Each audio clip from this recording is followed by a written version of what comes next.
Hi friends, இன்றைக்கி நம்ம வீடியோவில் என்ன பார்க்க போகிறோம் அப்படின்னா வெல்டட் கனெக்ஷன் உள்ள ப்ராப்ளம் அண்ட் டிசைன் ப்ரொசீஜர் பார்க்க போகிறோம். ஸோ ஆல்ரெடி நம்ம போல்டட் கனெக்ஷன் போட்டிருக்கோம், பார்க்காதவங்க வீடியோ பார்த்துக்கோங்க. புதுசாக பார்க்குறவங்க சப்ஸ்கிரைப் பண்ணிவிட்டு பாருங்கள். ஸோ நிறைய பேர் வந்து சப்ஸ்கிரைப் பண்ணாமல் பார்த்துட்ருக்கீங்க. So kindly supporters. So first வந்து என்ன பண்ண போகிறோம் அப்படின்னா find the size of the weld. Next வந்து throat thickness of the weld. Throat thickness கண்டுபிடிக்கிற ஃபார்முலா 0.7 into S. எஸ்ன்றது என்னென்னா size of the weld. Next strength of the weld third step கண்டுபிடிப்போம். லாஸ்ட் வந்து length of weld record. So இது வந்து நீங்கள் problem solve பண்ணும்போது உங்களுக்கு ஈஸியாக புரியும். ஸோ இப்போ ப்ராப்ளம் பார்க்கலாம். A time member consisting of angle section 80 mm cross 50 mm cross 8 mm is welded to a 8 mm thick gusset plate. Design the weld to transmit a load equal to full strength of the member. So இது என்ன problem பார்த்தீங்கன்னா, இந்த மாதிரி ஒரு கசட் பிளேட்டில் ஒரு angle section வந்து என்ன பண்ணியிருக்காங்கன்னா வெல்டு பண்ணியிருக்காங்க. ஸோ இந்த இருக்க அந்த சைடு, இந்த டார்க் சைடு, இந்த சைடும் வெல்டு பண்ணியிருக்காங்க.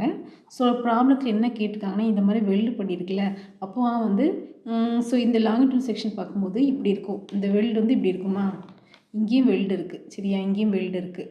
ஸோ ஒரு கசட் பிளேட்டில் ஒரு ஆங்கிளை வந்து வச்சு வெல்டு பண்ணியிருக்காங்க.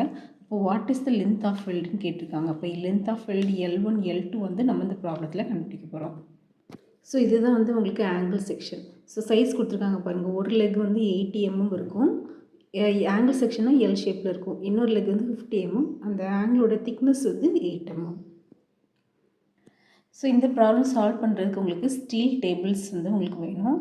ஸோ நீங்கள் வந்து கூகுளில் பார்த்தீங்கனாலே உங்களுக்கு ஸ்டீல் டேபிள்ஸ் இருக்கும் சரி, அதை டவுன்லோட் பண்ணிக்கோங்க.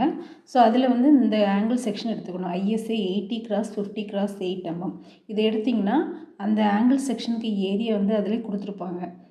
978 mm² வருது. ஸோ இதை யூஸ் பண்ணி தான் நம்ம சால்வ் பண்ண போகிறோம். அதனால் you take the steel tables and then you can solve the problem. So step 1 பார்த்தீங்கன்னா design strength of the time member. So இது ஃபார்முலா உங்களுக்கு தெரியும், AG/FI/gamma/MO. ஸோ ஆல்ரெடி நம்ம வந்து போல்ட்லேயே நம்ம எல்லாம் ஃபார்முலாலாம் இதில் போட்டிருப்போம். ஸோ ஏஜின்றது என்னென்னா ஏரியா ஆஃப் த மெம்பர். எஃப்ஐன்றது உங்களுக்கு ஈல்டு ஸ்ட்ரென்த் 250 Nm/mm². gamma/MO வந்து partial factor of safety 1.1.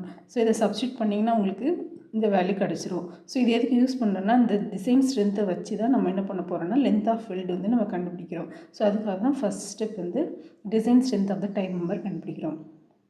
Second step பார்த்திங்கன்னா size and throat thickness of the weld. இது வந்து நம்ம கண்டுபிடிக்க போகிறோம். ஸோ இந்த வெல்டோட சைஸ் வந்து நம்ம எப்படி கண்டுபிடிக்கணும் அப்படின்னா பேஸ்ட் ஆன் 3 க்ரைட்டீரியா. ஸோ இதில் வந்து 3 எடுத்துகிட்டு அதில் வந்து நம்ம ஏதாவது ஒரு லெஸர் வேல்யூ எடுத்து நம்ம வந்து சால்வ் பண்ண போகிறோம். ஸோ ஃபஸ்ட்டு பார்த்திங்க அப்படின்னா maximum size of weld at rounded toe of angle. இந்த ஆங்கிள் பார்த்திங்கன்னா அந்த போர்ஷன் வந்து ரவுண்டாக இருக்கும் அந்த எண்ட்ஸ்லலாம். 3/4 இன்ட்டு திக்னஸ் ஆஃப் ஆங்கிள். அடுத்தது கண்டிஷன் என்னன்னா மேக்ஸிமம் சைஸ் வந்து thickness of the inner plate -1.5. அடுத்த கண்டிஷன் வந்து minimum size of the weld 3 mm. இது ரெண்டும் மேக்ஸிமம் சைஸ் ஆஃப் த வெல்டுக்குள்ள கண்டிஷன். இது வந்து மினிமம் சைஸ் எவ்வளோ இருக்கணுன்ற கண்டிஷன். இந்த மூணையும் வச்சு தான் என்ன பண்ணுறோன்னா சைஸ் ஆஃப் த வெல்டை வந்து நம்ம கண்டுபிடிக்க போகிறோம். ஸோ இது எல்லாமே உங்களுக்கு கோட் புக்கில் இருக்குது சரியா. கோட் புக்கில் பேஜ் 79 இது இருக்குது. இதெல்லாம் ரீட் பண்ணிக்கோங்க. 1.5 mm, இந்த 3/4 இது எல்லாமே உங்கள் கோட் புக்கில் இருக்குது. அடுத்து டேபிள் 21 பார்த்தீங்கன்னா minimum size of the weld இதில் இருக்குது. ஸோ இதை யூஸ் பண்ணி தான் சால்வ் பண்ணுறோம். ஸோ இதை சப்ஸ்டியூட் பண்ணிங்கன்னா 3/4 into thickness of angle thickness வந்து 8 mm. சப்ஸ்டியூட் பண்ணிங்கன்னா 6 mm கிடைக்கும். Maximum size of the weld code புக்கில் இருக்க -1.5. ஸோ இதோட திக்னஸ் வந்து 8 -1.5 6.5. மினிமம் சைஸ் வந்து 3. அப்போ 3க்கும் 6.5க்கும் இடையில நம்ம வந்து என்ன பண்ணுறோன்னா ஒரு வெல்டு சைஸ் அசியூம் பண்ணி சால்வ் பண்ணுறோம். ஸோ மினிமம் வந்து 3, மேக்ஸ் வந்து 6.5. நம்ம வந்து 6 எடுத்துருக்கோம். ஸோ நீங்கள் எதனாலும் எடுத்து சால்வ் பண்ணலாம் சரியா. நெக்ஸ்ட் த்ரோட் திக்னஸ் ஃபார்முலா உங்களுக்கு தெரியும், 0.7 into size of the weld. 0.7 into 6 substitute பண்ணிங்கன்னா உங்களுக்கு 4.2 கிடச்சிரும். Strength of weld per 1 mm length. So நீங்கள் ஸ்ட்ரென்த் ஆஃப் டைம் மெம்பர் கண்டுபிடிச்சிட்டிங்க. நெக்ஸ்ட் என்ன கண்டுபிடிக்கணும்னா ஸ்ட்ரென்த் ஆஃப் வெல்டு கண்டுபிடிக்கணும். அதுக்கப்புறம் அந்த ரெண்டையும் ஈக்குவேட் பண்ணி நம்ம லென்த் ஆஃப் வெல்டு என்னன்றதை நம்ம கால்குலேட் பண்ண போகிறோம். ஸோ ஸ்டெப் 3 வந்து strength of weld per millimetre length. So இந்த ஃபார்முலா எல்லாமே உங்கள் கோட் புக்கில் இருக்குது சரியா. கோட் புக்கில் பேஜ் 79 இங்கே இருக்கா, இந்த ஃபார்முலா தான் யூஸ் பண்ணியிருக்கோம். ஸோ இந்த ஃபார்முலாலாம் பார்த்துக்கோங்க. ஃபில்லட் வெல்டோட ஃபார்முலா அந்த 2 ஃபார்முலா இருக்கா, இது ரெண்டையும் யூஸ் பண்ணுறோம். ஸோ யூஸ் பண்ணிங்கன்னா FU by root 3 by gamma MW. FU வந்து உங்களுக்கு yield strength 250 by root 3, gamma MW வந்து 1.25. ஸோ இதை சப்ஸ்டியூட் பண்ணிங்கன்னா உங்களுக்கு இந்த வேல்யூ வந்துடும். Strength of weld per millimeter of the weld is equal to 1 into throat thickness. Throat thickness வந்து 0.7 into 6. Already நம்ம ஸ்டெப் 2ல் கண்டுபிடிச்சிருக்கோமா, அதே தான். 4.2 into இந்த FWD போட்டிங்கன்னா உங்களுக்கு ஸ்ட்ரென்த் ஆஃப் வெல்டு கிடச்சிரும். ஸ்டெப் 1ல் வந்து ஸ்ட்ரென்த் ஆஃப் டைம் மெம்பர் கண்டுபிடிச்சிருக்கோம். இது வந்து strength of weld. Next step 4 பார்த்திங்கன்னா இந்த ரெண்டையும் ஈக்குவேட் பண்ணிட வேண்டியதான். ஸ்ட்ரென்த் ஆஃப் வெல்டு நம்ம எங்கே கண்டுபிடிச்சோமா, 485. நம்மளுக்கு லென்த் ஆஃப் வெல்டு தான் நம்மளுக்கு தெரியாது, அதனால் இன்ட்டு LW போட்டுக்கிறோம். சரியா, ஏன்னா இது வந்து பெர் மில்லிமீட்டர் லென்த் தானே, அதனால் into LW length of weld. Length of weld வந்து மில்லிமீட்டர் தான் இருக்கும். ஸோ இது வந்து per millimetre. So multiply by length. அப்போ உங்களுக்கு டேரெக்டாக நியூட்டனில் கிடச்சிரும் value. 485 is equal to, first ஸ்டெப்பில் உங்களுக்கு வேல்யூ இருக்கா, இதை ஈக்குவேட் பண்ணுறோம். ஸோ ஈக்குவேட் பண்ணிங்க அப்படின்னா உங்களுக்கு நீங்கள் சால்வ் பண்ணிங்கன்னா உங்களுக்கு இந்த வேல்யூ வரும். ஸோ அப்ராக்சிமேட்டாக 459 mm வருது. Next length on each side of the given angle.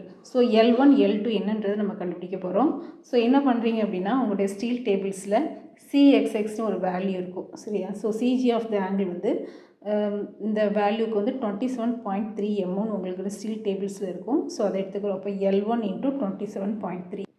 இங்கே இருக்கு பாருங்கள், L1 இன்ட்டு அதோட டிஸ்டன்ஸ். இந்த டிஸ்டன்ஸ் தான் இங்கே இருக்குது அப்படின்னா உங்களுடைய ஸ்டீல் டேபிள்ஸில் இந்த ஆங்கிளுக்கு இருக்கும். ஸோ இது வந்து 27.3. அப்போ டோட்டல் லென்த், ஆங்கிளோட லென்த் வந்து என்னது 80 mm. இப்போ 80 மைனஸ் 27.3 இந்த ரிமைனிங் டிஸ்டன்ஸ் கிடச்சிரும். அப்போ L1 into 27.3 is equal to L2 into இந்த 52.7. ஸோ இதை ரெண்டையும் யூஸ் பண்ணிங்கன்னா உங்களுக்கு L1 என்ன L2 என்னன்னு உங்களுக்கு கிடச்சிரும். ஸோ இதுதான் சிம்பிள் மேத்தமெட்டிக்கல் ஈக்குவேஷன் தான். So L1 into 27.3 is equal to L2 into 80 minus 27.3. அப்போ L1 கிடச்சிருமா, நம்மளுக்கு ஆல்ரெடி தெரியும் L1 plus L2 is equal to total length of the weld வந்து 459 mm. ஸோ 459 நீங்கள் கண்டுபிடிச்சிக்கோமா total length of the weld. So இதை தான் இங்கே சால்வ் பண்ணியிருக்கோம். நெக்ஸ்ட்டு இதுலேருந்து L1 உங்களுக்கு தெரியுமா, L1 வேல்யூ இதில் சப்ஸ்டியூட் பண்ணிங்க. சிம்பிள் மேத்தமெட்டிக்கல் ஈக்குவேஷன் தான். சப்ஸ்டியூட் பண்ணிங்கன்னா உங்களுக்கு L1 L2 கிடச்சிரும். So L1 is 303 mm, L2 வந்து 157 mm.